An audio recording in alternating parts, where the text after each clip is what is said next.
os meus pais, eles escolheram colocar a gente numa escola particular até o fundamental para que eu pudesse estudar. Então, quando foi no ensino médio, ele já me avisou, ó, ou você arranja uma escola que seja boa por bolsa, ou você vai para a escola pública, mas procura uma escola pública que seja de qualidade. E aí, na sexta série, mais ou menos, eu coloquei na cabeça que eu queria estudar no IF, que é no Instituto Federal.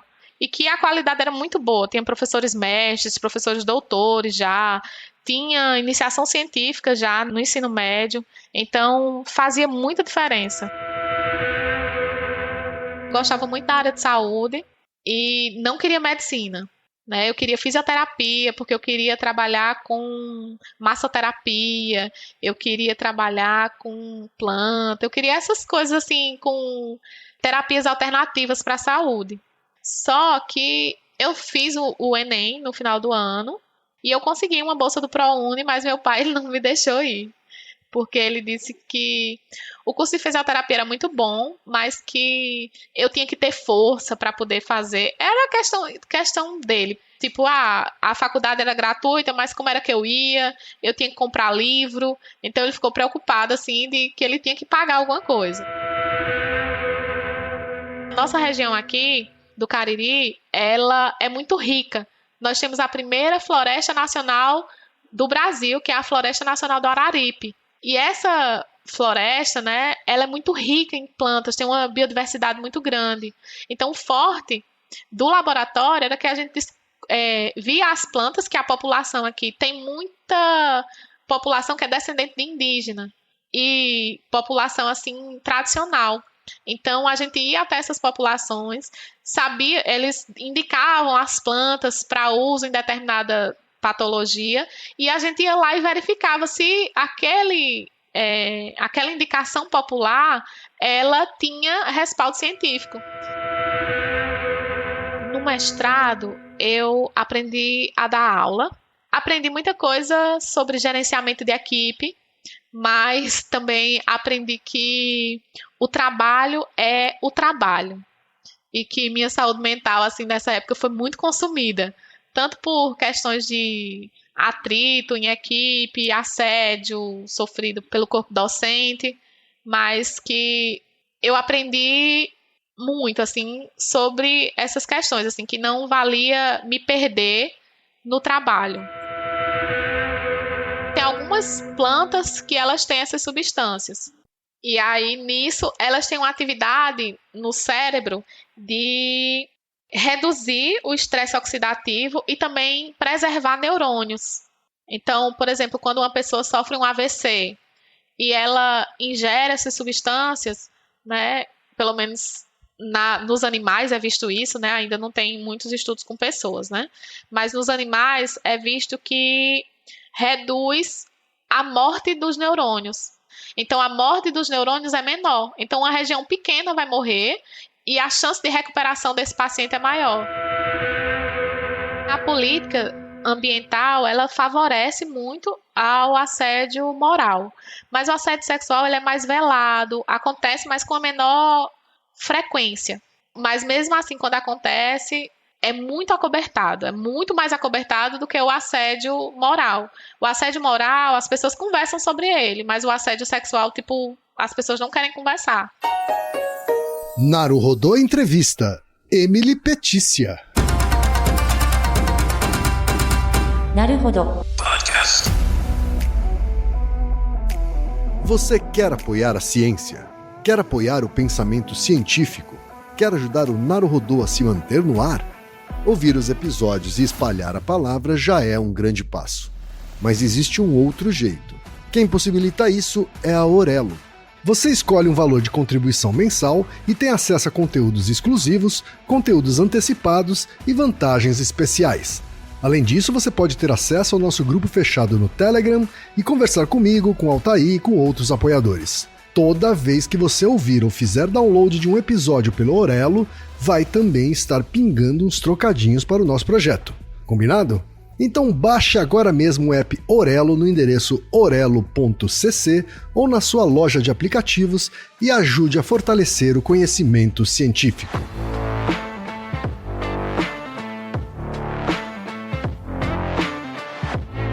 E chegamos ao momento Alura. Querido ouvinte, querido ouvinte. Você quer dar um verdadeiro mergulho no mundo da tecnologia? Migrar para uma nova carreira? Aprofundar-se nessa carreira? Então assine Alura agora mesmo. Você vai estudar, praticar, discutir e se aprofundar em uma plataforma que respira tecnologia.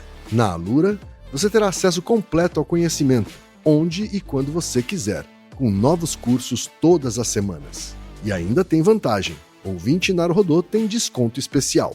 Mas para isso é preciso acessar a seguinte URL, anota aí, alura.com.br/promoção/Naruhodô. Nesse endereço, além do desconto especial, você vai conhecer histórias reais de transformação de pessoas que estudaram na Alura. Então, repetindo, acesse alura.com.br/promoção/Naruhodô.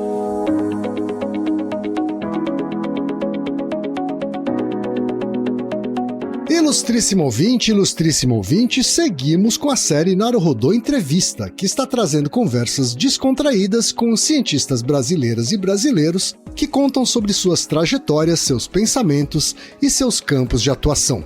Neste episódio, vamos falar com a Emily Petícia. Emily Petícia é pesquisadora de pós-doutorado na Universidade de São Paulo, USP, com bolsa pelo CNPq. Doutora em Ciências da Saúde pelo Programa de Pós-Graduação em Ciências da Saúde da Faculdade de Ciências Médicas da Santa Casa de São Paulo. Mestre em Bioprospecção Molecular pelo Programa de Pós-Graduação em Bioprospecção Molecular da Universidade Regional do Cariri, área de concentração Produtos Naturais. Graduada em Enfermagem pela Universidade Regional do Cariri. Professora colaboradora da Liga de Enfermagem e Neurociências, membro do grupo de pesquisa Farmacognia Quantitativa e Qualitativa da Universidade Regional do Cariri. Tem experiência como docente nas seguintes disciplinas: farmacologia, imunologia, interações fármaco-nutriente e estatística aplicada à área de saúde. Já orientou o trabalho de conclusão de curso, atua nas áreas de pesquisa relacionadas à enfermagem, saúde mental, assédio, psicofarmacologia, neurofarmacologia, inflamação, nocicepção, uso medicinal de produtos naturais. Vamos então para a conversa com a Emily.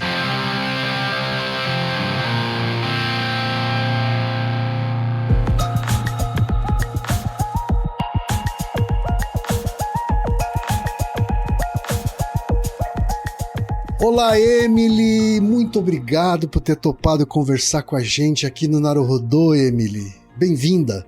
Muito obrigada. Fico muito feliz em participar. Legal, Emily. Emily, eu vou começar com você como eu começo com todas as pessoas entrevistadas aqui nessa série Naruhodô Entrevista, tá? Eu quero entender de onde veio a Emily. Quando ela nasceu, onde ela nasceu, em que contexto familiar ela viveu. Me conta um pouquinho sobre você.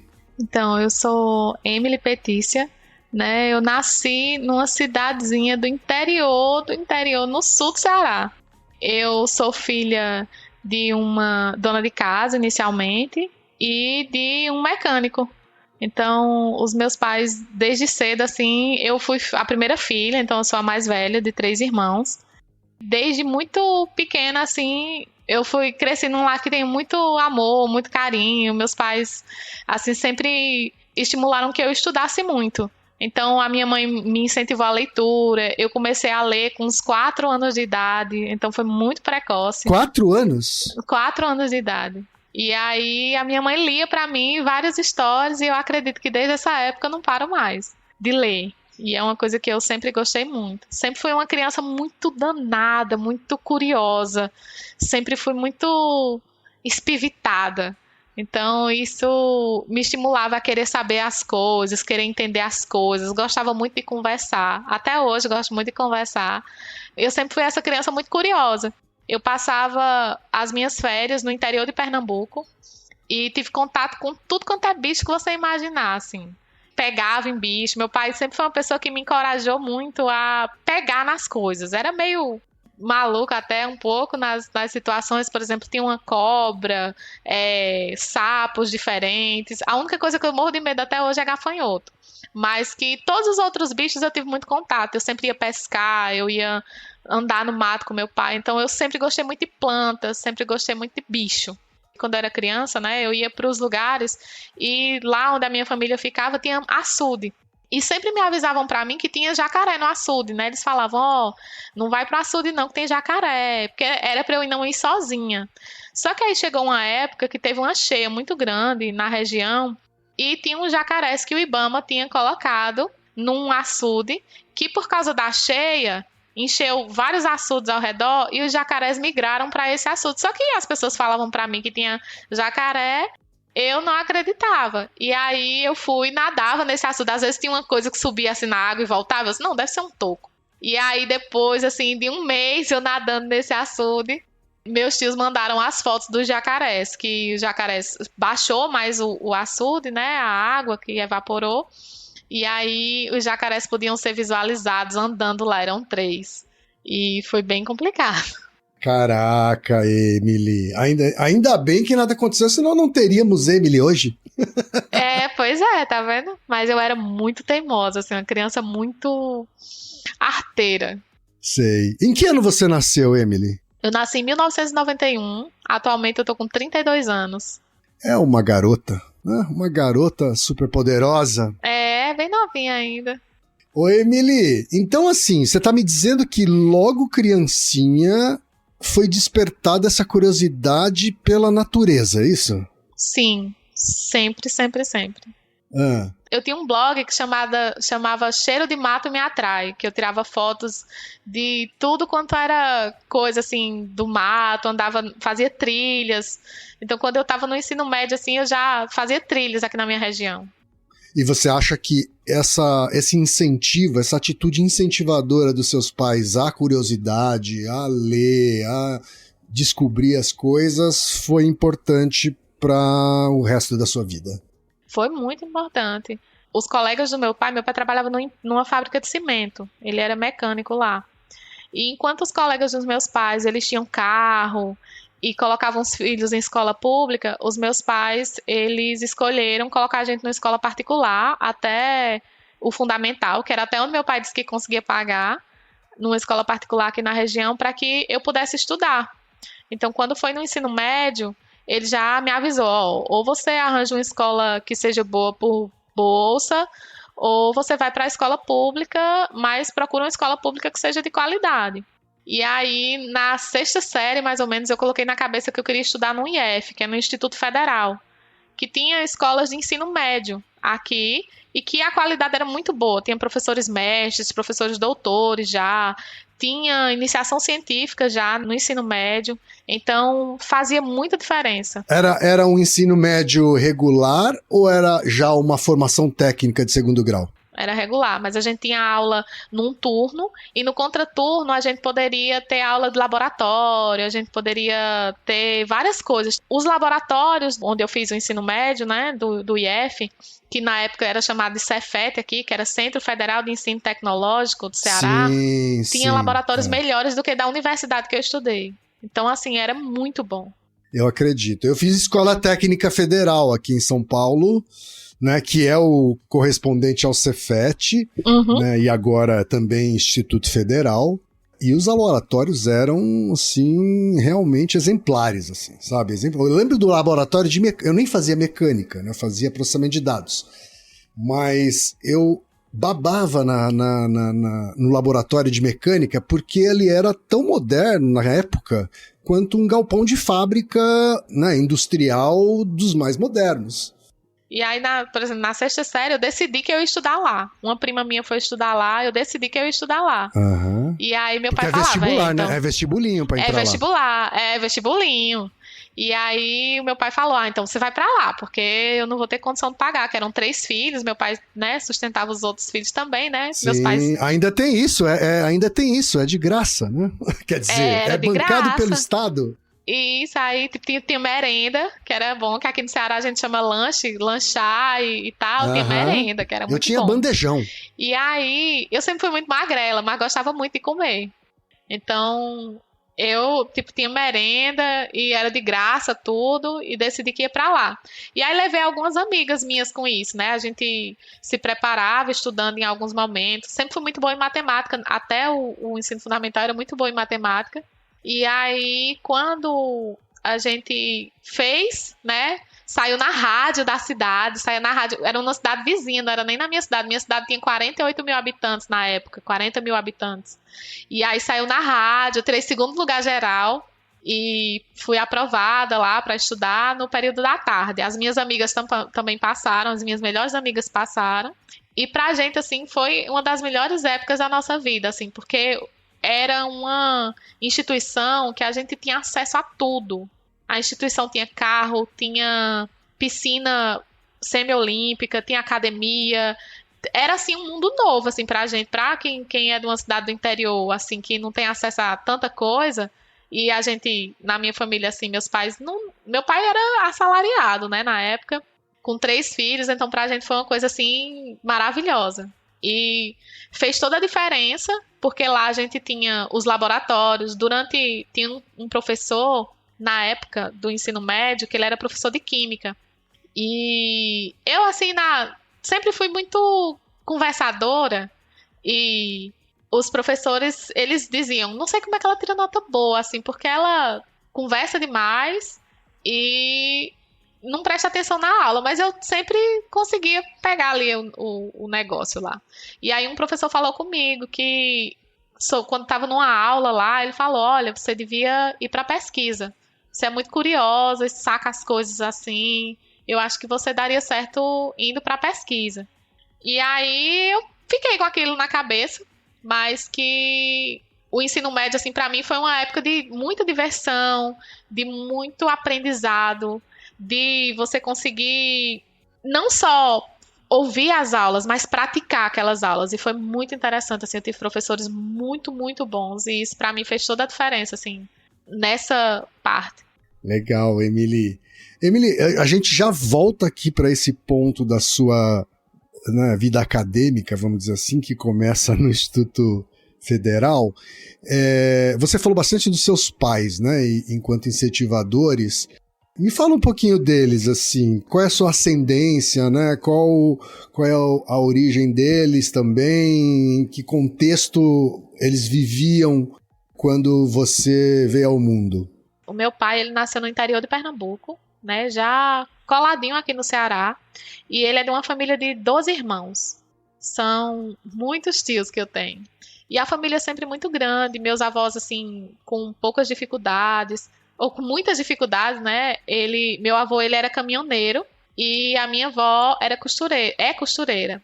E aí ela decidiu, né, quando ela estava lá no interior do Ceará, com pouca água, meu avô com alergia à água de açude, né, que é a água da chuva. Então, o gado também faz suas necessidades nessa água, então não é uma água boa para consumo. Então, a minha avó, ela viu que ela precisava vir para uma região que fosse mais desenvolvida. Então, eles saíram do interior de Serrita, né, no Pernambuco, e eles vieram para Barbalha, porque aqui tinha condições de saúde. Aqui na região do Cariri, do Ceará, é uma região que ela hoje em dia é considerada uma região metropolitana, que tem hospitais de qualidade, uma tecnologia assim mais avançada. Aqui em Fortaleza são 2 polos assim de tratamento em saúde. E a minha avó, com os 12 filhos dela, ela decidiu que viria para cá, para que meu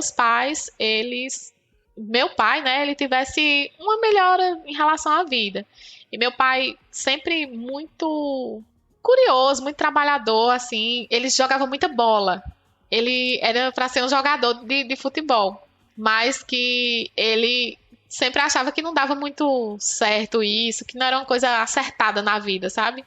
E aí ele foi fazer Senai, na época, um estudo profissionalizante, e cursou até a 8ª série. Então, meu pai, quando ele conheceu a minha mãe, ele tinha feito até a 8ª série.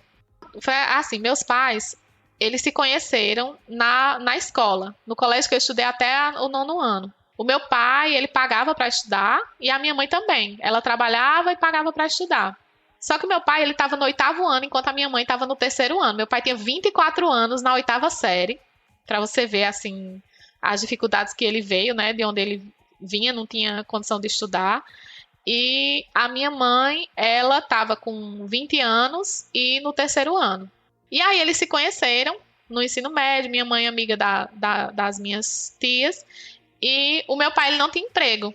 Ele não tinha emprego, ele tinha um comérciozinho pequenininho, mas não tinha emprego, não era uma coisa certa. E jogava bola. E aí, quando eles namoraram, terminou o ensino médio, eles tinham mais ou menos 11 meses de namoro e a minha mãe engravidou. No que a minha mãe engravidou, o meu pai tinha que arranjar um emprego.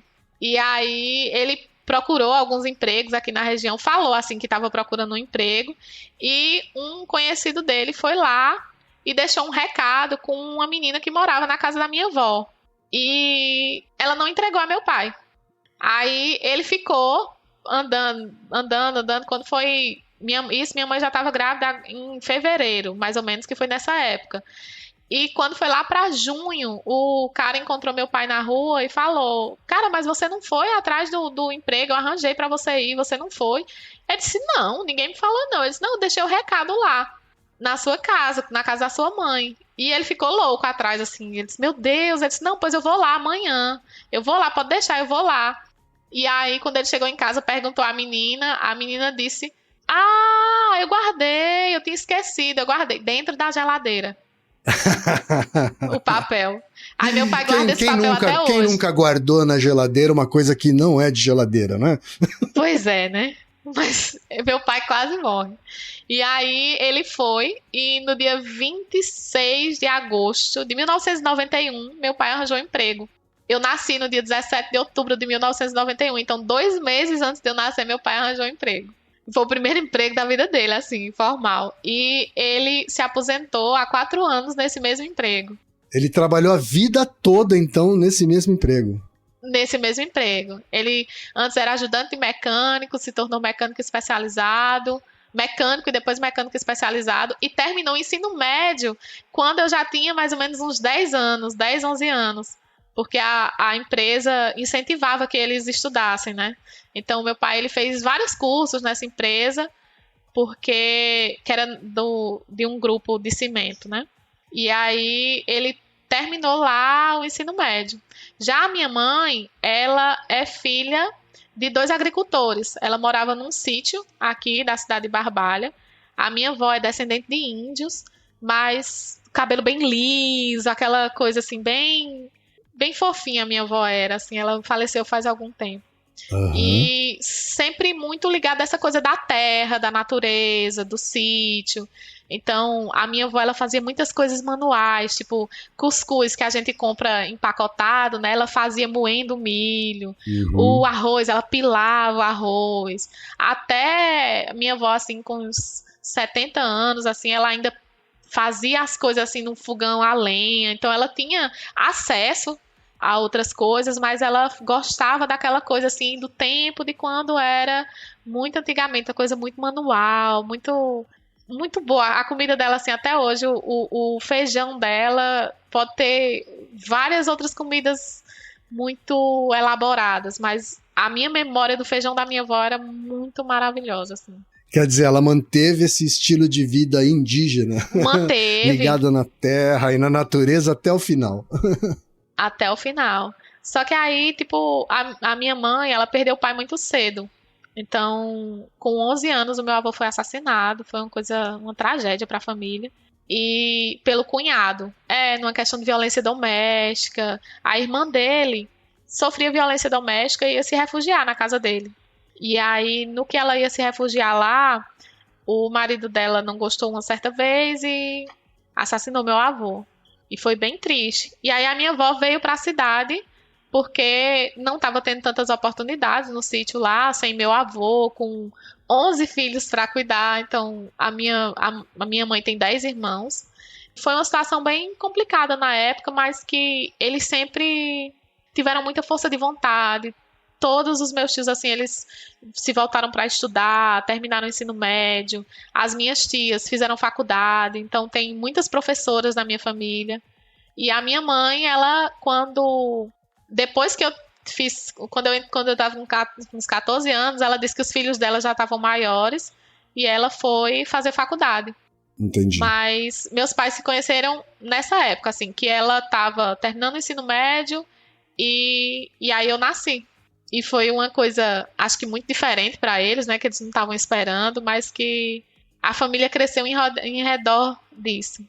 Muito legal saber a história dos seus pais, porque é uma história bastante pitoresca, não é mesmo?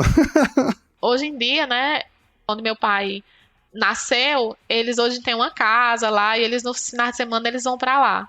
Que meu pai continua andando no mato, continua indo pescar com a minha mãe, então eles dois já estão, os filhos já todos maiores de 18 anos, eles vão para lá. Já, missão cumprida já, né? Missão cumprida já. Isso. Os que não terminaram a faculdade estão terminando, então tá indo. Legal. Emily, vamos voltar então, pegar a nossa máquina do tempo, voltar para onde a gente estava, que você estava lá no Instituto Federal, e aí você comentou que lá você teve até iniciação científica, né? O fato de ter tido contato com iniciação científica foi um dos incentivadores para você decidir, por exemplo, a sua graduação, ou até mesmo uma futura vida acadêmica? Influenciou bastante, mas que na graduação, à época, né, eu tinha que ir para uma coisa assim, eu tinha que ir para uma escola pública, porque eu não tinha condição de pagar, e eu tinha que ser uma coisa que tivesse aqui na região. Então eu gostava muito da área de saúde e não queria medicina, né? Eu queria fisioterapia, porque eu queria trabalhar com massoterapia, eu queria trabalhar com planta, eu queria essas coisas assim, com terapias alternativas para a saúde. Só que eu fiz o Enem no final do ano, né? Na época já tinha o Enem para você conseguir bolsa do ProUni. E eu consegui uma bolsa do ProUni, mas meu pai ele não me deixou ir. Porque ele disse que o curso de fisioterapia era muito bom, mas que eu tinha que ter força para poder fazer. Era questão dele próprio, assim. Sei. E que não era bom, porque era uma faculdade particular e que eles iam querer cobrar outros valores, tipo, a faculdade era gratuita, mas como era que eu tinha que comprar livro, então ele ficou preocupado, assim, de que ele tinha que pagar alguma coisa. Eu tô achando que ele não queria a filha saindo de casa. Não, era do lado, era aqui do lado. Ah, é mesmo? Era numa cidade vizinha. E aí ele disse, você vai fazer a faculdade pública, você tem que fazer faculdade pública. Uhum. E aí foi, no mesmo dia que era para entregar o documento, era o dia do vestibular da Universidade Regional do Cariri, aqui, né, que é uma estadual do Ceará. Sim. E aí fui fazer o vestibular forçada, minha mãe me levando lá na porta. E fui aprovada no vestibular e comecei. No dia que eu fiz a minha matrícula na faculdade, meu pai chorou, minha mãe estava toda emocionada, todo mundo tudo feliz aqui. E aí eu tinha sido aprovada num curso aqui que a concorrência na época era alta, que era 44 pessoas para uma vaga. Uhum. E aí, tipo, pra região aqui era bem alta a concorrência. E eu fui aprovada. Aí comecei a cursar enfermagem. Entendi. E foi uma época que a minha mãe saiu da universidade. Na sexta-feira, a minha mãe recebeu o diploma dela, que foi a cerimônia, né, de colação de grau da minha mãe. Na sexta-feira, na segunda-feira, em maio de 2009, eu entrei na faculdade, na mesma universidade. Minha mãe terminou história e eu estava começando enfermagem. E vem cá, enfermagem, que é uma profissão que imediatamente vem à nossa cabeça o trabalho em um hospital ou numa clínica, né? O que é que você imaginava na época em que entrou nessa graduação?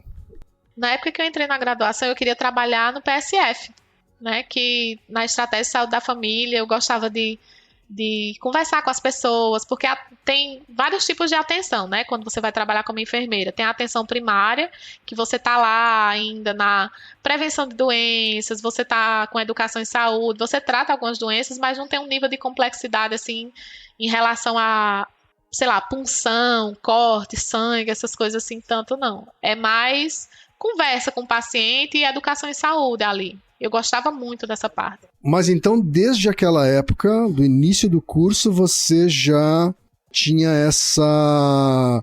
esse imaginário de lidar diretamente com o público, assim, é isso? Naquela época eu tinha essa ilusão. Mas que quando eu entrei, eu dizia que eu ia ser professora. Sei. Eu dizia que eu ia fazer mestrado e que eu iria ser professora. Mas que a minha linha era pro lado de PSF, era pro lado de atenção primária, assim, que eu gostava, e acredito muito, assim, na atenção primária, porque se você trata antes, se você previne as coisas, você consegue não ter tantas complicações depois. Eu não quero que o paciente chegue no hospital. Sim. Então essa era a minha intenção, assim, era ser professora, mas na área de saúde coletiva, na área de atenção primária. E como é que foi a graduação? Conta rapidinho pra gente como foi, o que foi legal, o que foi frustrante e, principalmente, o que é que fez você depois caminhar para um mestrado muito específico, né? Isso. Quando eu estava na graduação, eu gostei muito da área de farmacologia, só que primeiro eu detestei.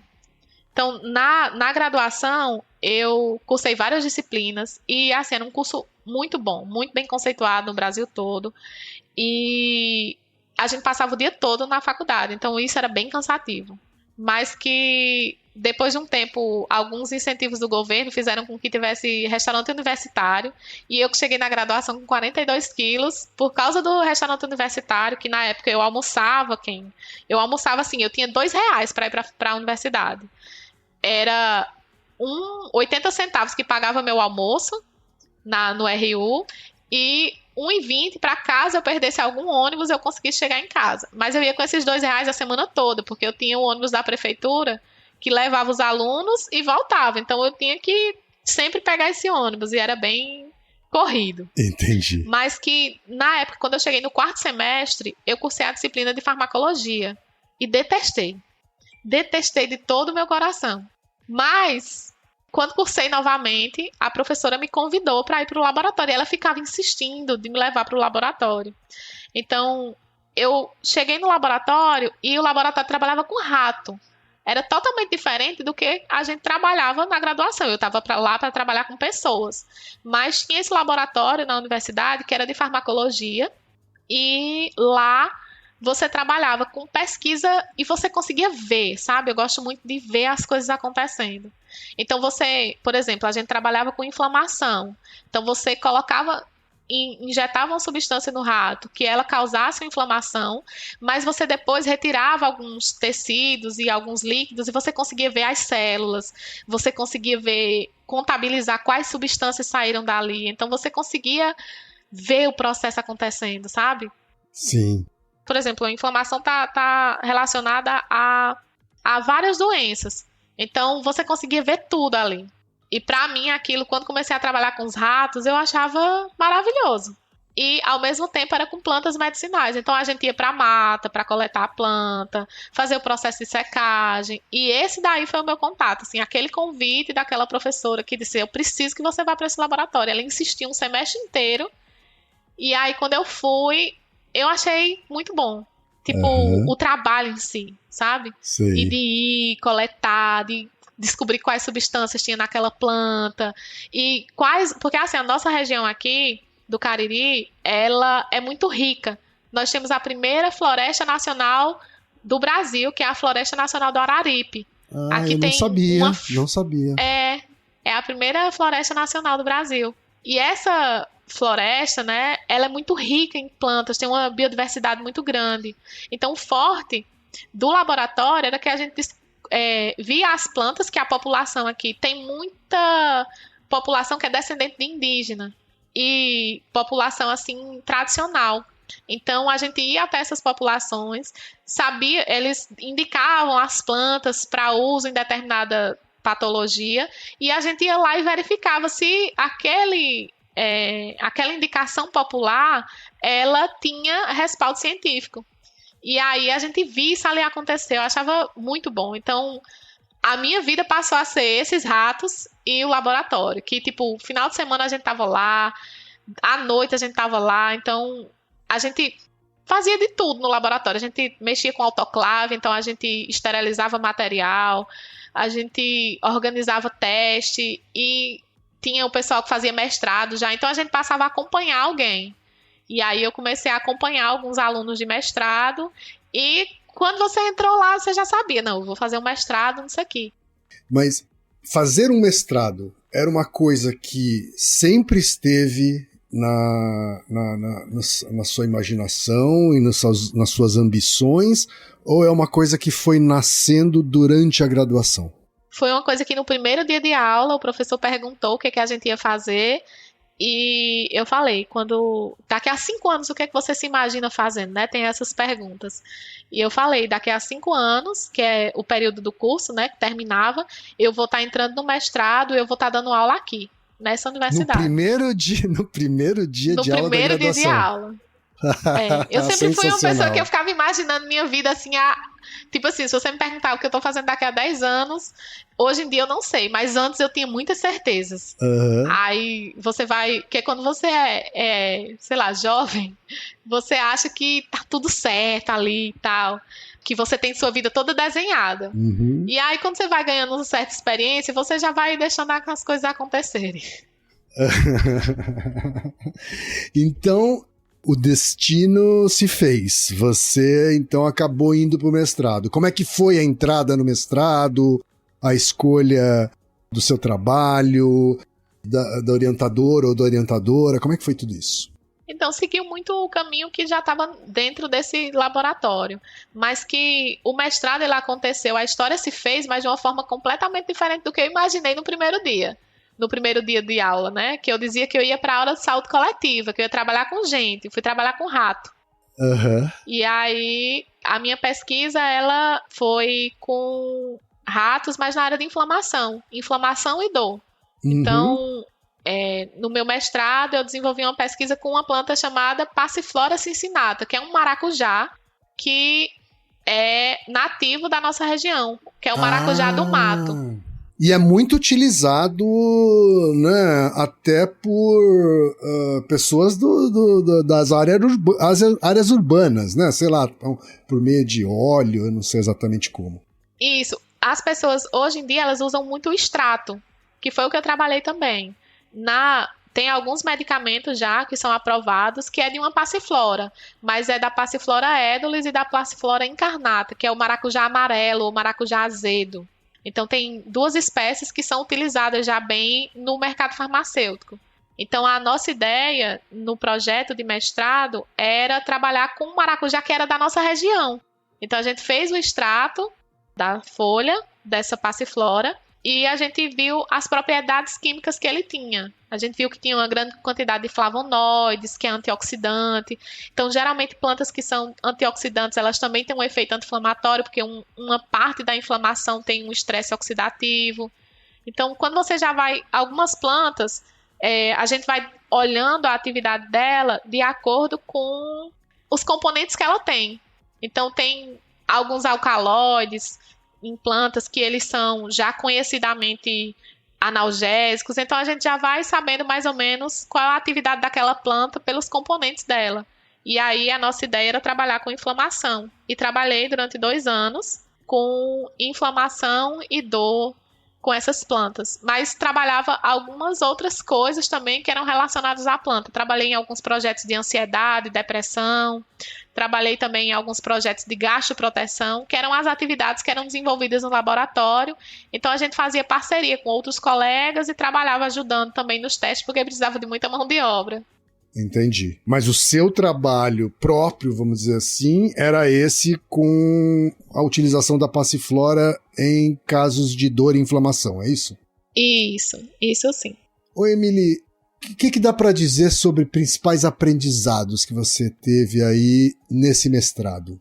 No mestrado, eu aprendi a dar aula, que também ministrava aulas de farmacologia nessa época.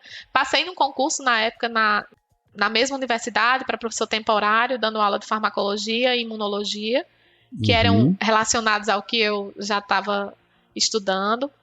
Aprendi muita coisa sobre gerenciamento de equipe, mas também aprendi que o trabalho é o trabalho e que minha saúde mental, assim, nessa época foi muito consumida, tanto por questões de atrito em equipe, assédio sofrido pelo corpo docente, mas que eu aprendi muito, assim, sobre essas questões, assim, que não valia me perder no trabalho. Uhum. E que o trabalho ele tinha que ser apenas isso.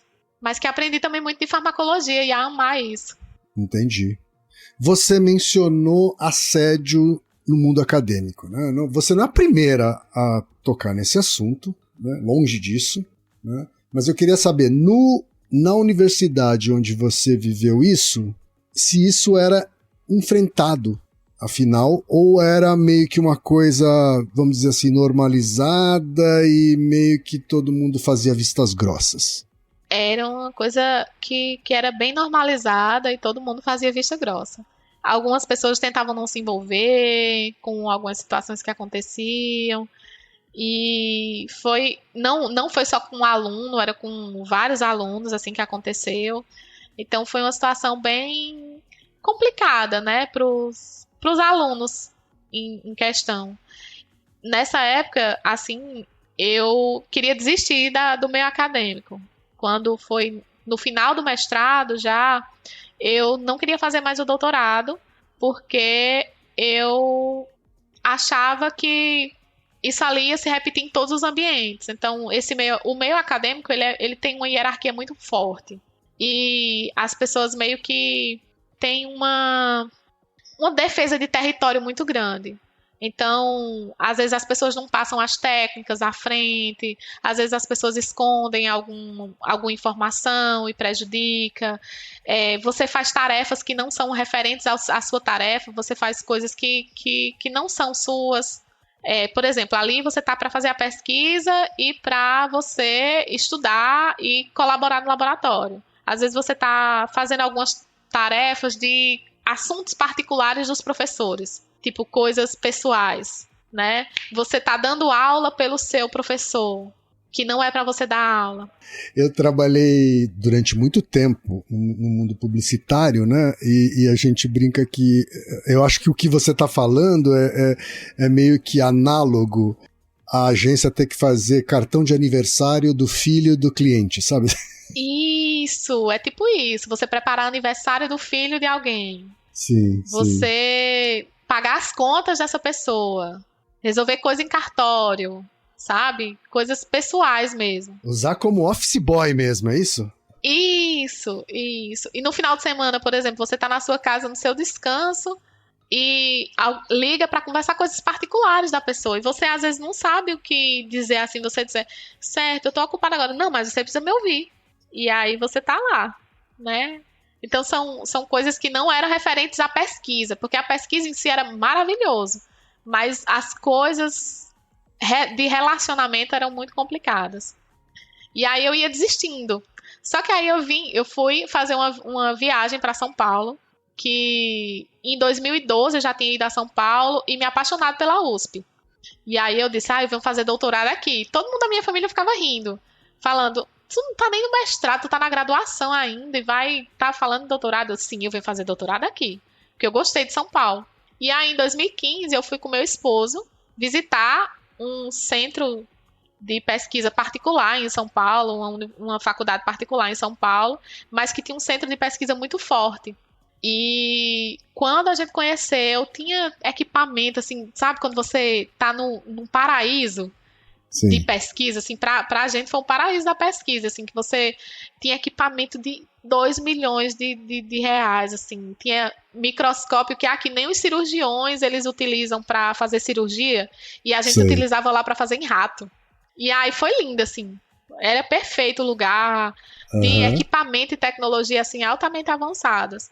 E aí meu esposo queria fazer a prova do doutorado lá, e eu disse, eu vou para São Paulo, mas eu vou para trabalhar como enfermeira ou para dar aula, que eu já tenho mestrado, então eu vou para São Paulo para isso, eu não vou fazer doutorado. Aí meu esposo, tá certo, vamos lá. E a gente passou esse mês lá nesse centro. E quando a gente passou esse mês lá, o professor falou sobre a gente fazer a prova de lá, sabe? A prova do doutorado e tal. Eu disse, eu não vou fazer, mas meu esposo ia fazer. Que meu esposo também trabalha com as mesmas coisas. Ele é da mesma área também. Isso, ele é enfermeiro também, fez o mesmo mestrado, mas ele trabalhava com neurologia, desde o começo era neurologia e era essa parte de cérebro dele. E aí ele disse, eu vou fazer a prova, mas vamos fazer comigo para me incentivar? E aí, tá certo, vamos fazer. E aí, quando saiu o resultado da prova, eu passei na prova, ele não passou. Aí lá, agora você vem. Você passou, agora você vem. Sei. E aí a gente ficou nesse negócio, porque era uma garantia de renda, né? Tipo, era uma bolsa, um valor bom e tal. Ele só, a gente vai e eu vou para outra universidade e você fica lá nesse instituto lá. Ah, mas ele te incentivou, então. Ele falou, vamos Me incentivou lá. desde o começo, assim, me incentivou muito. E me ajudava nos testes e tal. E aí, quando foi em 2016, terminei o mestrado, já estava aprovado no doutorado, então eu disse, eu vou ter que ir agora, né? O orientador de lá, em São Paulo, ele era muito bom, muito tranquilo de trabalhar, uma pessoa maravilhosa, assim. Então, isso fez muita diferença, assim, eu disse, não, o laboratório é tranquilo, então dá pra ir. Tirou Vou aquele sofrer. seu medo, aquele gatilho de ser assediada moralmente no mundo acadêmico. Isso, aí não, agora eu vou. E aí a gente foi muito bom. Assim, o ambiente lá, assim, em relação à pesquisa era muito bom. Sei. Tipo, tinha uma tecnologia muito avançada. Só que lá eu ia trabalhar com neurologia, né, que era um instituto na parte de neurologia lá, o laboratório. E a gente ia trabalhar com plantas medicinais. Só que lá eu ia trabalhar com alguns derivados dessas plantas, que é o resveratrol e a epigalocatequina, que são dois flavonoides, que são substâncias antioxidantes que estão presentes no vinho tinto. Uhum. São coisas que estão presentes também no corpo humano ou só fora? Não, essas duas substâncias são presentes em plantas, são derivadas de plantas. Certo. Então, tem na uva, tem, por exemplo, na passiflora, tem a epigalocatequina tem na passiflora. Então, tem algumas plantas que elas têm essas substâncias. Certo. E aí, nisso, elas têm uma atividade no cérebro de reduzir o estresse oxidativo e também preservar neurônios. Então, por exemplo, quando uma pessoa sofre um AVC e ela ingere essas substâncias, né, pelo menos nos animais é visto isso, né, ainda não tem muitos estudos com pessoas, né, mas nos animais é visto que reduz a morte dos neurônios. Por exemplo, quando acontece um AVC, tem uma região que morre no cérebro, mas tem uma região toda ao redor que ela pode morrer ou não. E aí, se você tomar as medicações que são certas, o paciente ele foi assistido da forma correta, essa região ao redor, que é chamada de zona de penumbra, ela é preservada. Então, a morte dos neurônios é menor. Então, uma região pequena vai morrer e a chance de recuperação desse paciente é maior. Então, a gente buscava trabalhar com o resveratrol e a epigalocatequina para diminuir essa zona de penumbra, que era para diminuir a morte neuronal. Então, alguns estudos, eles apontavam que ia reduzir. Agora, esse tema, ele surge durante ou no início do doutorado, ou é uma coisa que você já queria estudar quando se submeteu a uma vaga no doutorado? Foi quando iniciei o doutorado, porque quando eu me submeti à vaga, eu estava na brincadeira. Eu achava que não ia passar. Você estava meio que fazendo só pro seu esposo não encher o saco, é isso? Isso, eu fui com ele, assim, tipo, quem vai fazer a prova é ele, eu tô aqui só para incentivar, porque eu ia estudar junto com ele e tal, mas nem deu tempo de estudar nada, era só rever o material, assim, uns 3 dias antes da prova e foi. E aí, quando eu passei, eu tava lá, né? Aí tava... Mas gostava muito da área, assim. Sabia que eu ia trabalhar com AVC em modelo animal ou com epilepsia, porque era o forte do laboratório. Mas que era mais ou menos nisso aí. Uhum. Me conta, então, dos aprendizados agora desse tema aí, que você pesquisou profundamente, né? Porque agora já estamos falando do doutorado, aí já não são mais 2 aninhos do mestrado, né? Me conta como é que foi esse período do doutorado e me conta depois também quais foram os aprendizados nessa temática que você estudou. Então, em relação ao doutorado, tiveram muitas coisas assim que eu aprendi. Eu aprendi a fazer cirurgia em ratos. Eu fazia uma cirurgia que era no cérebro dos ratos, assim. Então, foi um avanço de técnicas muito grande. Eu aprendi a fazer esse procedimento cirúrgico, eu aprendi a contar neurônios, a isolar substâncias do cérebro para contagem. E também nessa época eu fui aprender algumas coisas de estatística, que aí foi como se eu tivesse voltado até a graduação assim para aprender como era que fazia ciência. Então, trabalhar com hipótese, que a gente já trabalhava antes, mas ficou muito mais forte para a gente. E foi muito importante a disciplina, né? Que o professor era muito bom, que é o Altair, e isso para a gente fez uma diferença assim, muito grande. Você vê, assim, todos os alunos que cursam essas disciplinas lá na Unifesp, todo mundo fala que vicia, meio que todos os alunos só falam nisso e todo mundo aprende muito, assim, foi uma parte de aprendizado muito grande. Nessa mesma época eu dava aula de farmacologia e interação de fármacos e nutrientes para os cursos de nutrição em São Paulo. De técnicas, assim, para o meu doutorado, assim, eu aprendi muitas técnicas. Uhum. Técnicas de histologia, técnica de cirurgia, mas que era tudo voltado muito assim a isolamento de tecidos e contagem de células. Entendi. Que a gente fazia. Mas aí, o meu orientador, ele saiu desse centro e ele foi para uma universidade. Ele foi aprovado num processo de uma universidade para ser professor lá, que era no sul do Brasil, e ele foi. No que ele foi, a gente ficou meio que sem acesso ao ambiente com essa pesquisa tecnológica e começou-se a ter redução de custos para a pesquisa.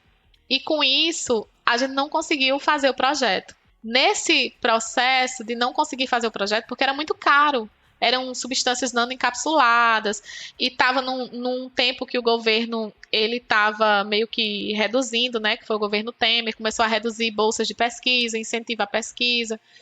E com isso, nessa época, a gente não conseguiu terminar esse projeto. Então foram 2 anos que a gente fez esse projeto, mas depois eu fiquei sem ter o que fazer. Então, assim, foi uma combinação de mudança e de redução nas políticas públicas de financiamento da ciência, combinada à própria saída do orientador, que eu imagino que tinha alguma força política para fazer com que fosse bancado esses recursos.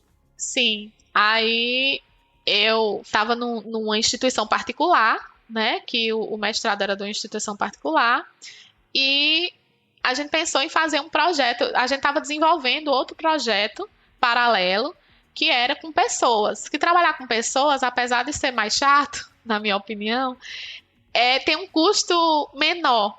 Então, a gente pensou, vamos desenvolver esse trabalho aqui que é com pessoas, e a gente vai desenvolver questionários e vai fazer essa pesquisa. A pesquisa era sobre assédio.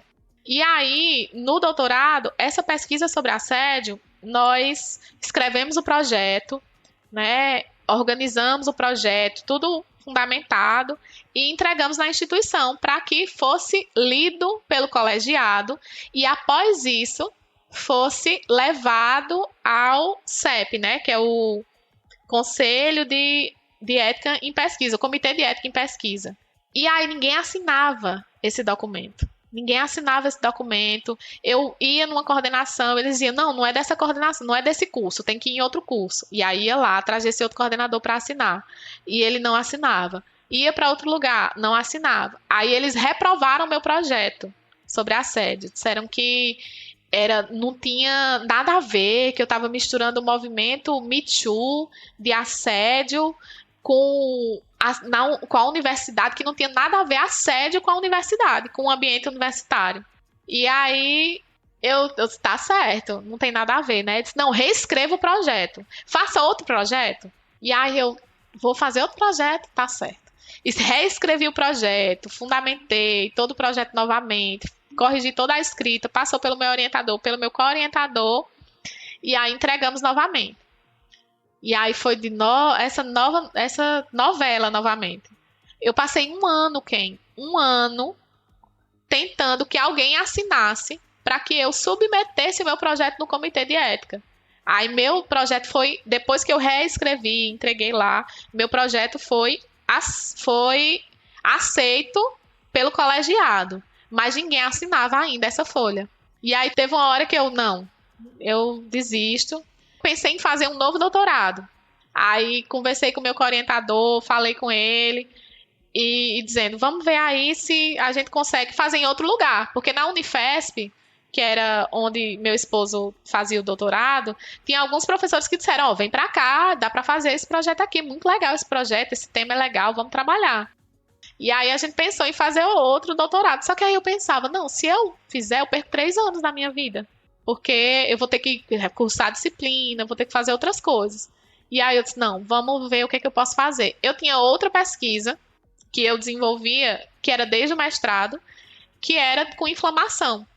E aí eu fui e dei continuidade a esse projeto, que era na parte de inflamação, que era desde o mestrado que eu já trabalhava, e fiz outros testes na Unifesp e coloquei esse projeto para frente. Com rato ou com gente? Com rato. Aí voltei para os ratos. Certo. E aí consegui terminar o projeto com a ajuda de alguns professores lá da universidade que disponibilizaram, eu submeti meu projeto no comitê de ética em experimentação animal para ser aprovado lá na Unifesp, mas isso tudo foi super rápido.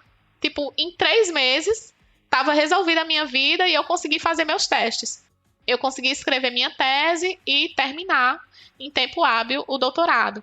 Mas o projeto do assédio, ele ficou guardadinho, que era para a gente tentar trabalhar com ele em outro momento, em alguma universidade que achasse que tinha a ver, né, que era um assunto relevante a ser trabalhado. Já voltamos aí para esses seus projetos de pesquisa aí mais recentes, né? Mas antes disso, me conta um pouco mais sobre a tese do doutorado. Assim. Quais são as conclusões que você chegou?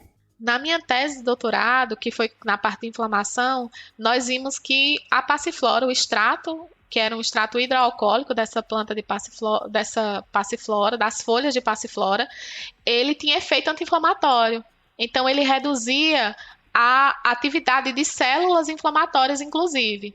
No meio farmacêutico, nós temos alguns medicamentos que eles são anti-inflamatórios, como, por exemplo, ibuprofeno, cetoprofeno. Eles são anti-inflamatórios, que eles diminuem febre, diminuem a dor e também eles diminuem a vermelhidão. Eles são anti-inflamatórios completos, né? Eles diminuem a inflamação. Ele diminui febre, dor e inflamação. E essa minha planta, ela não só reduz a temperatura, como reduz a inflamação, como também ela trabalha a dor. Então, ele é um anti-inflamatório completo, esse extrato. E, além de fazer essas coisas, ele atua na atividade celular. Ele reduz a atividade de neutrófilos, que são as primeiras células que chegam num sítio inflamatório. Por exemplo, se você leva fura o dedo, as primeiras células que vão chegar ali, que são do sistema imune, são esses neutrófilos. Então, a minha planta, ela reduz a atividade desses neutrófilos. Entendi. E outras substâncias que são inflamatórias, que são chamados o TNF-alfa, interleucina 1-beta e interleucina 6, que são... Inflamatórias. Inflamatórias, isso. E aí, tipo, ele tem uma potência muito boa. Uhum. E foi esses resultados, assim, que a gente viu que o extrato, ele funciona e que ele pode até, se desenvolvidos estudos mais aprofundados sobre ele, que ele pode virar até um medicamento. Só que aí a gente tem ainda uma certa dificuldade a universidade, ela tem uma certa dificuldade de chegar até essa parte de virar um medicamento. Porque aí tem o interesse comercial aí para bancar, né, esse tipo de estudo, e aí geralmente quem acaba fazendo isso é a indústria farmacêutica, coisa do gênero. Isso. Né? É muito caro para poder desenvolver isso. Mas que o extrato ele tem um potencial anti-inflamatório muito importante.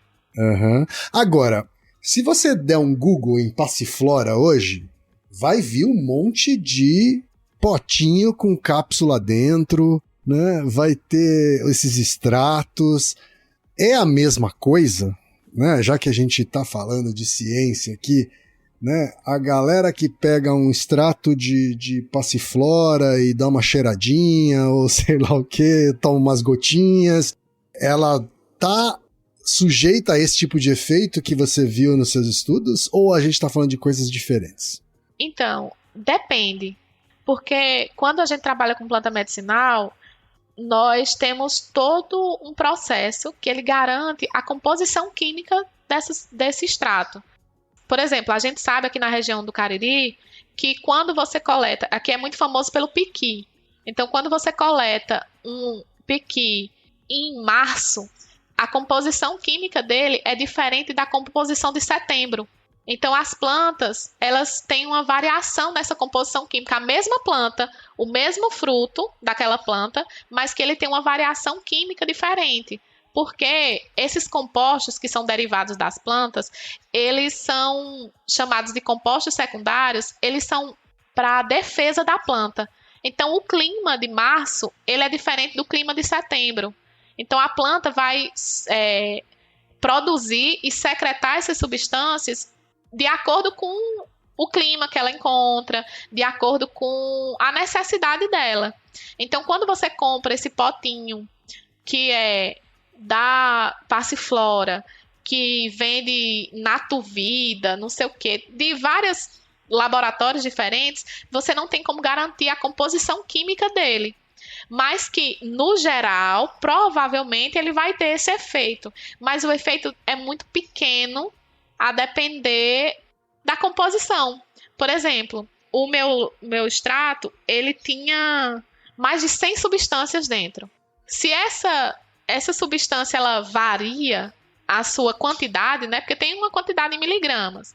Então, se a porcentagem de uma substância ela é maior ou menor, pode influenciar no efeito final. Então, geralmente, o que a gente testa, assim, com as plantas, a gente trabalha assim.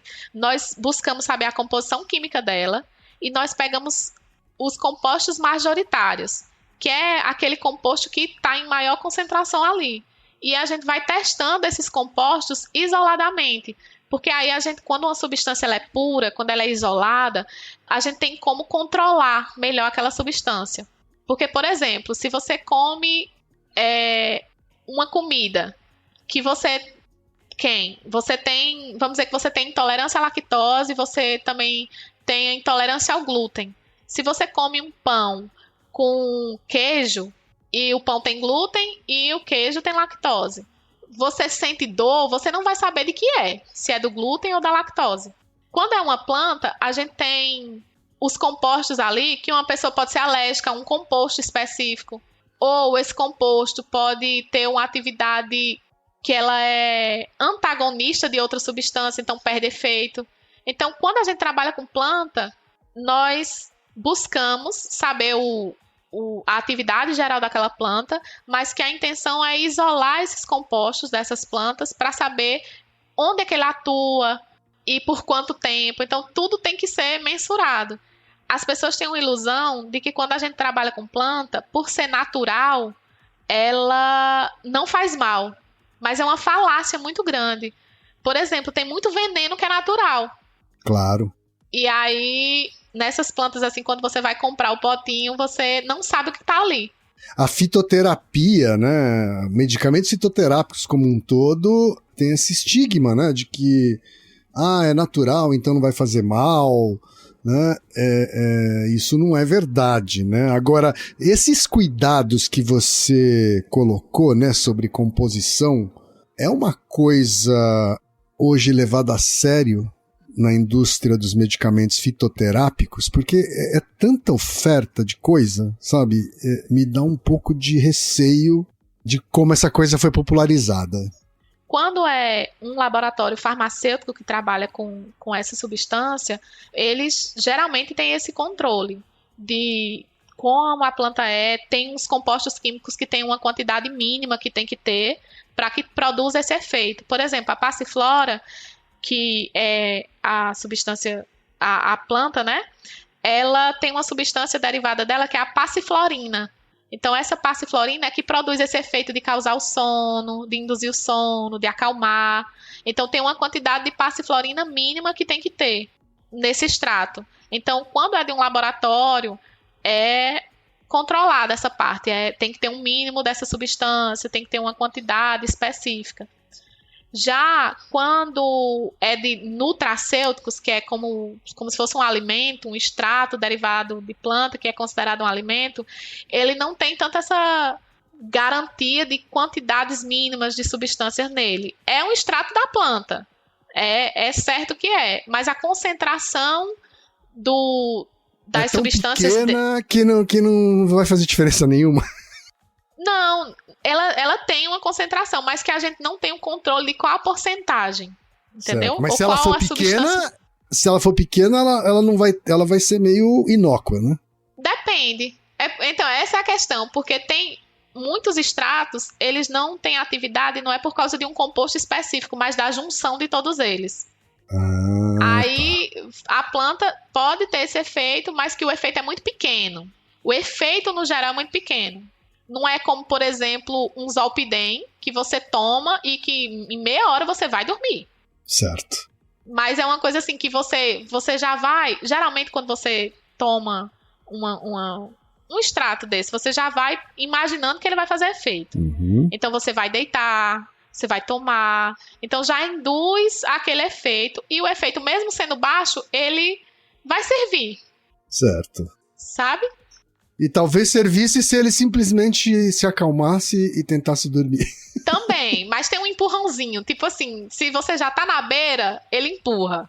Quer dizer, tem pelo menos 2 categorias de passiflora. Tem a passiflora medicamento, que em geral são feitos por indústrias farmacêuticas, medicamentosas. E aí você tem essa coisa que é meio alimento, acho que entra meio na categoria das vitaminas, né? Isso. Então é preciso tomar cuidado com essa distinção e principalmente evitar a automedicação, né? Sim, com certeza. Isso é o mais importante. Em relação a medicamentos, a gente também tem que ter muito cuidado em relação a chás também. Por exemplo, às vezes você toma um chá, que o chá, ele atrapalha o medicamento. Então, tem que ter cuidado em relação a isso. Por exemplo, tem a erva de São João, que ela potencializa muito o efeito de alguns fármacos, que já são como você toma um diazepam e erva de São João. Tipo, a pessoa vai dormir 3 dias seguidos. Não necessariamente, mas que aumenta o efeito do medicamento. Então, nem tudo que é natural, é natural, não vai fazer mal. Não, faz mal sim, tem que ter cuidado. E tudo que for relacionado à medicação e automedicação, a gente tem que ter orientação de um profissional de saúde, né? Médico, principalmente. Perfeito. Emily, antes da gente encerrar, eu queria falar sobre os projetos de pesquisa nos quais você está envolvida hoje, né? Tem uma que é essa do assédio, que você já mencionou, que eu queria que você me contasse em que pé ele está. E tem também um projeto chamado Neuroconto, é isso? Isso. Eu queria conhecer ele também. Me fala um pouco de cada uma delas. O projeto de assédio, que era para ser lá do doutorado, ele veio para o pós-doutorado. E atualmente nós estamos na fase de coleta e já temos alguns resultados. O assédio, ele, como os professores falaram, né, que não tinha nada a ver... Não, ele está presente dentro da universidade e tanto na graduação como na pós-graduação, mas que de formas diferentes. Porque na pós-graduação o aluno tem mais contato com o orientador, com professores, então a vida do aluno se torna ali a universidade, meio que o trabalho dele é esse. Sim. E tem características diferentes. Mas que uma das coisas mais curiosas que a gente encontrou até agora é que a maioria dos alunos, eles têm sintomas físicos e emocionais derivados desse assédio sofrido, mas que eles não buscam ajuda. Uhum. É normalizado, sabe? Sei. O assédio. Não, é assim que o meio acadêmico é, então eu tenho que ser forte e aguentar.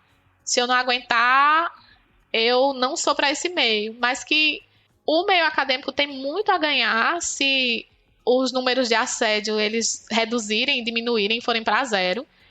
Porque você vai ter pessoas que vão trabalhar e vão gostar do trabalho e com saúde todo mundo ao redor, né?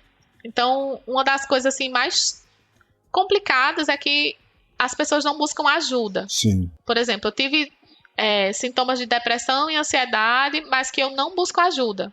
Eu falo só com pessoas, tipo, tá acontecendo isso aqui comigo, tô sendo perseguido, tô sofrendo um assédio moral ou sexual, mas que eu não denuncia, nem denuncia, as pessoas não denunciam, não buscam ajuda e a universidade, quando sabe, não faz nada. Então a gente tem que entender o que está acontecendo, mas que a gente tem que intervir, principalmente, para que isso reduza.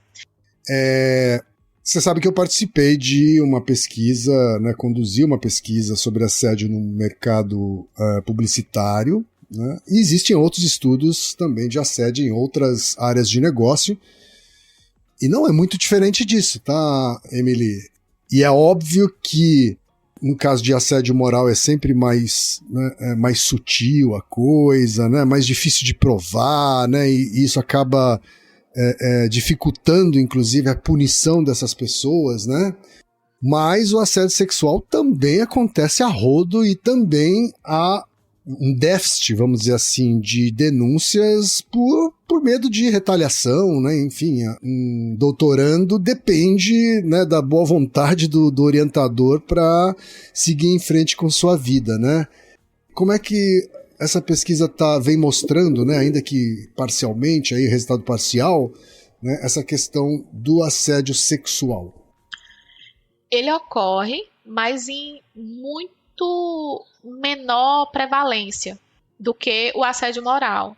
Porque a política ambiental, ela favorece muito ao assédio moral. Mas o assédio sexual, ele é mais velado, acontece, mas com a menor frequência. Mas mesmo assim, quando acontece, é muito acobertado, é muito mais acobertado do que o assédio moral. O assédio moral, as pessoas conversam sobre ele, mas o assédio sexual, tipo, as pessoas não querem conversar. Há um certo tabu, assim, né? Muito grande, muito forte mesmo.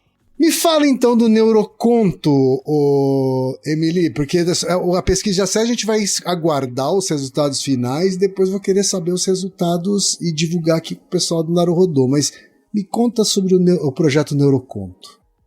O Neuroconto, ele é um projeto que a gente conta histórias de neurociência para crianças de 6 a 8 anos. Então, nós vamos até as escolas públicas de ensino infantil e nós conversamos com as crianças sobre STEM, que é uma célula multipotente. No sistema nervoso central, a gente tem uma célula que quando ainda está no desenvolvimento do sistema nervoso central, é uma célula única que ela se diferencia em várias células do sistema nervoso central. E aí a gente vai contar as dúvidas de STEM para essas crianças, que STEM, como ela pode ter um futuro, que ela pode escolher qualquer célula que ela pode ser, ela está em dúvida em qual célula ela vai se transformar. Se ela vai ser um astrócito, se ela vai ser uma célula da glia, o que ela vai ser. Então ela vai passear pelo cérebro e vai tentar conhecer qual é a atividade de cada uma dessas células. E essas células, elas contam o que elas fazem, né? Qual a importância dela no cérebro. Por exemplo, a atividade dos neurônios, a importância dos astrócitos, cada um deles. E as crianças, elas passam a conhecer. E é muito legal mesmo. Em que suporte essas histórias são contadas? A gente conta as histórias com um livro. Tem um livro que é As Dúvidas de STEM. E nós também contamos com fantoches. Nós temos os fantoches de cada uma dessas células e as crianças tocam, elas pegam. Então a gente conta assim a história na sala com desenhos também, as crianças fazem logo após. E é muito incrível as respostas que as crianças dão. É muito incrível, assim. Isso já está sendo testado ou utilizado experimentalmente em sala de aula, é isso? Já, em sala de aula com os alunos. Já tem um ano que alunos de que idade, Emily? De 6 a 8 anos. A gente vai nas escolas municipais. Uhum. É no comecinho do ensino fundamental, então. É, no comecinho do fundamental. Certo. E aí essas crianças têm respostas assim, você pergunta o que é o cérebro? O que é a função? O que o cérebro faz? Ele comanda todas as atividades do nosso corpo. ele tem a memória, a gente consegue ver. Então a gente conta, depois de contar as histórias, né, a história de STEM, as crianças escolhem qual célula elas se transformariam. Então, a gente pensava que a que mais faria sucesso era o neurônio, né? Que o neurônio é a célula mais famosa do sistema nervoso central. Mas as crianças escolhem o astrócito, que ele tem um formatinho meio que parece um ovo. E no livro o nome do astrócito é astro. Então elas relacionam assim que eles querem ser um astro, né? Então é muito legal para as crianças.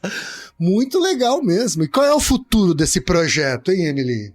O futuro desse projeto é continuar contando, né, sobre o sistema nervoso central, mas que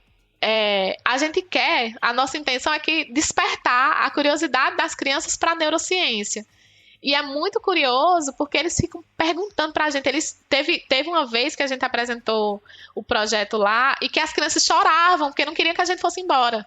Então, Entendi. assim, é muito divertido. Então, a ideia do projeto mesmo é continuar contando essas histórias, expandir para mais escolas, mas que o objetivo principal é despertar a curiosidade dessas crianças para a neurociência e para elas conhecerem mais. Você considera, então, que esse objetivo foi alcançado? Está sendo alcançado. A gente quer expandir, mas está sendo alcançado. Para expandir, o que precisa para expandir? Falta dinheiro para expandir? Precisamos de patrocinadores para essa expansão, para que isso alcance todas as escolas públicas, por exemplo? Também. O livro, ele não é de nossa autoria, o livro é de um parceiro nosso, e que a ideia, pelo menos a minha ideia agora, é de continuar contando essas histórias, sabe? De como é que é por exemplo, de como é a vida de um neurônio, qual a importância dele, mas que em outros papéis. A ideia é fazer outros livros para contar mais histórias. E precisa, sim, de patrocínio, de incentivo. Porque, na verdade, o projeto de pesquisa tem a ver com fazer o ponto de que a contação de histórias é um caminho eficiente para fazer com que as crianças despertem interesse em conhecimento científico, né? Sim, sim, sim. E uma coisa que esse projeto, né, ele tem um apoio financeiro. Ele teve uma bolsista de extensão da universidade, né, que atualmente ele está sendo desenvolvido na Universidade Regional do Cariri, que é onde o meu esposo ele dá aula, e tem bolsista, tem financiamento o projeto, mas que para que ele que tenha uma quantidade maior de bolsistas, ele precisaria de mais financiamento, que tinha uma bolsa, mas agora ela já encerrou. Entendi. Aí esse tem que ser renovado e tal, mas que é muito interessante, assim, você vê as crianças, elas eufóricas com a história, assim, os professores, eles falam, nunca vi umas crianças tão animadas para uma aula, né, porque de certa forma fica uma aula, mas que eles gostam muito, e a gente se diverte bastante. Quantas crianças você estima que já impactaram com o Neuroconto? Já foram mais de 200 crianças. Que bacana. Olha, então aqui quem estiver ouvindo e puder fazer alguma ponte com o patrocínio para a expansão desse projeto, por favor, entre em contato com a Emily, porque será muito bem-vindo, não é isso, Emily? Será, sim, muito bem-vindo. O livro, ele foi desenvolvido por 3 pessoas, né? Que foi Sérgio Gomes da Silva, Guilherme Brogton e Nazareno de Queiroz. Então, esse projeto deles, inicialmente, teve um incentivo no Catarse, e eles conseguiram arrecadar mais de 30 mil reais. A meta era de 20 mil reais para poder fazer o livro, mas eles conseguiram arrecadar 30 mil reais para fazer esse livro. E teve ilustração, o livro é lindo. E eu coloco assim, um agradecimento especial ao Sérgio e o Nazareno, que eles assim, autorizaram que a gente trabalhasse com o livro, que usasse as ilustrações da STEM. Eles nos forneceram assim, material muito bom, muito rico para trabalhar esse projeto, e as crianças estão amando. Bacana, muito legal.